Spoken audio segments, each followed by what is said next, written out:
میرے پیارے اسٹوڈنٹ، میں نامل حسن مدرک ایک بار پھر سے آپ کی خدمت میں حاضر ہوں آپ کے اپنے چینل ایک قدم اردو کی اور میں امید کرتا ہوں اس سے پہلے جو بھی میں نے گرامر کے ٹاپک آپ کو پڑھائے ہیں آپ نے ضرور سے اپنی نوٹ بک میں اتار لیے ہوں گے اور اچھے سے ان کو یاد بھی کر لیا ہوگا۔ تو میرے پیارے اسٹوڈنٹ، آج کا ہمارا گرامر کا ٹاپک ہے اضافت اور مضاف مضاف الیہ، جس کو مرکب اضافی بھی کہا جاتا ہے۔ آج ہم ان کی ڈیفینیشن آپ کو بتائیں گے اور انشاءاللہ اس انداز میں سمجھائیں گے کہ میں دعوے سے کہتا ہوں آپ کبھی نہیں بھول پاؤ گے۔ اس لیے آپ سب سے پہلے اسکرین شاٹ لے لیجئے، میں ہر ویڈیو میں آپ کو بولتا ہوں تاکہ آپ اپنی نوٹ بک میں اتار سکو۔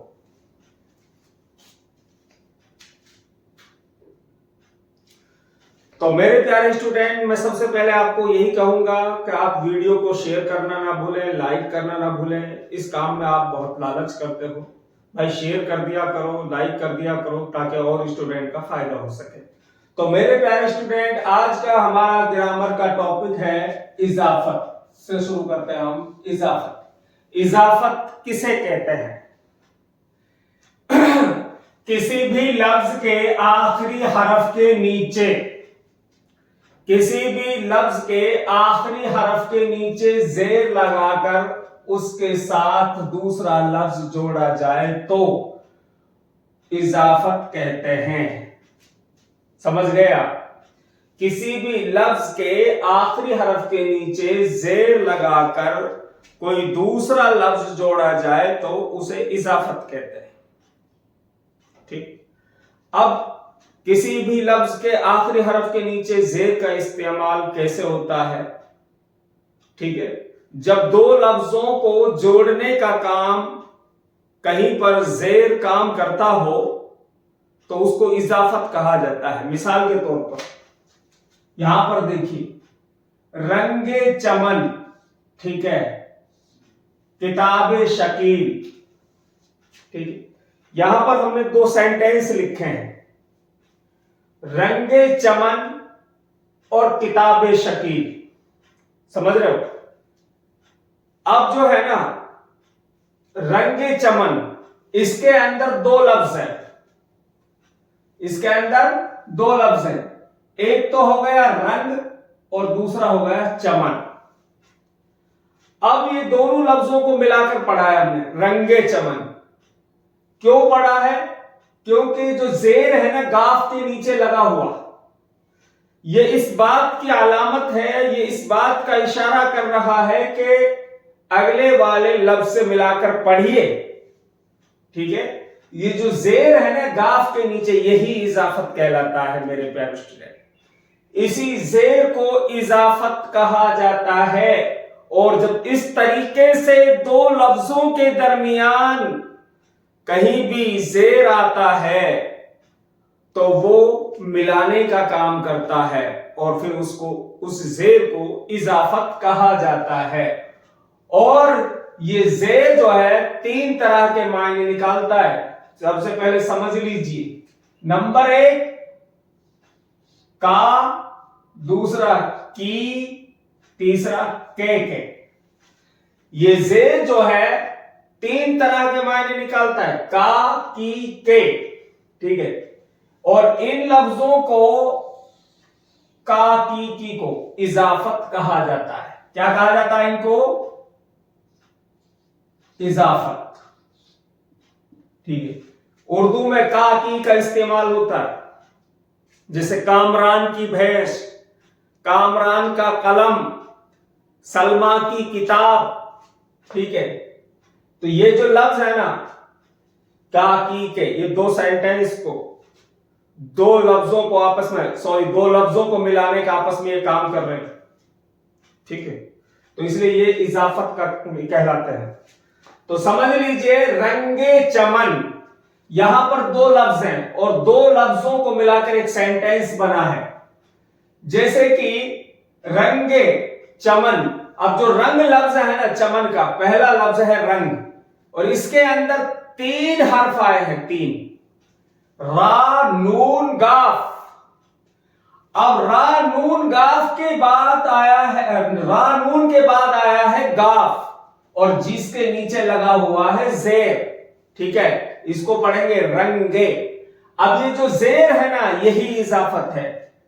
इस पे यहां पर आपने पढ़ा है ना किसी भी लफ्ज के आखिरी हरफ के नीचे। अब ये एक लफ्ज है, ठीक है, रंग एक लफ्ज है और अब देखिए इस लफ्ज के आखिरी हरफ के नीचे जेर आया है। रंग जो लफ्ज है इसका आखिरी हरफ क्या है? गाफ है और गाफ के नीचे जेर आया है, यही इजाफत कहलाता है। रंगे चमन।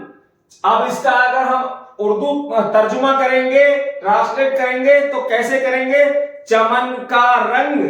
अब यहां पर देखिए किताबे शकील, अब इसका तर्जुमा करेंगे शकील की किताब। अब किताबे शकील में पहला लफ्ज क्या है? किताब। और किताब में कितने हर्फ आए हैं जरा समझ लीजिए, 4 हर्फ आए हैं, काफ ता अलिफ बा, ठीक है। 3 हर्फों के बाद लास्ट का हर्फ है बा और जिसके नीचे जेर लगाया है, ठीक है, जिसको इजाफत कहा जाएगा। अब इसको पढ़ेंगे किताबे शकील, इसका मतलब है कि शकील की किताब, ठीक। यहां पर जो बा के नीचे जो जेर है ये किसके मायने निकाल रहा है? बताइए। की के। किसके मायने निकाल रहा है? की के। ये जो है ये की भी इजाफत है, ठीक है। उर्दू में इस तरीके से लिखा जाता है का की के, जैसे शादाब का कलम, शादाब की किताब, ठीक, शकील की किताब। इसका अगर तर्जुमा करेंगे शकील की किताब तो किया गया, ठीक है। तो ये की भी इजाफत है और ये जो जेर है बा के नीचे लगा हुआ है इसी को इजाफत कहा जाता है। ये 3 तरह के मायने निकालता है। सबसे पहले समझ लीजिए का की के, ठीक है। तो किसी भी लफ्ज के आखिरी हरफ के नीचे अगर जेर आए, ठीक है, और उसके साथ दूसरा लफ्ज जोड़ा जाए, यह समझना जरूरी है। किसी भी लफ्ज के आखिरी हरफ के नीचे जेर आए और उसके साथ दूसरे लफ्ज को जोड़ा जाए, दूसरे लफ्ज को जोड़ा जाए तो वो क्या कहलाएगा? इजाफत कहलाएगा। और इस तरह के 2 लफ्जों को मिलाकर पढ़ना क्या कहलाता है? मुरक्कब इजाफी। तो अब यहां पर समझ लीजिए ये जो है मुरक्कब इजाफी। इस तरीके से जब 2 लफ्ज आपस में मिलते हैं तो उनको मुरक्कब इजाफी कहा जाता है और मुरक्कब इजाफी को मुजाफ मुजाफ इले भी कहा जाता है। तो मेरे प्यारे स्टूडेंट आप इजाफत को समझ गए होंगे। अगर नहीं समझ में आया है तो आप हमें कमेंट में बता सकते हैं, हम जरूर फिर से आपको बताने की कोशिश करेंगे। लेकिन आप बताएं तभी तो हम समझेंगे कि आपको समझ में आया है या नहीं आया। समझ में आया है तो भी आप बताएं और नहीं आया तो भी बताएं। खामोश रहने से काम नहीं चलता है भाई, चुपचाप बैठे रहोगे अंधे गूंगे बहरे बनकर। अरे भैया कुछ तो बोला करो, यस नो, समझ में आया तो सर आ गया समझ में, नहीं आया तो नहीं बोलो, नहीं आया सर फिर से समझाओ तो इंशाल्लाह फिर से समझाएंगे। तो समझ लीजिए मुरक्कब इजाफी किसे कहते हैं। देखिए मुरक्कब इजाफी में 2 लफ्ज होते हैं, समझ लिया आपने, जिनको इजाफत के जरिए से जोड़ा जाता है, ठीक है।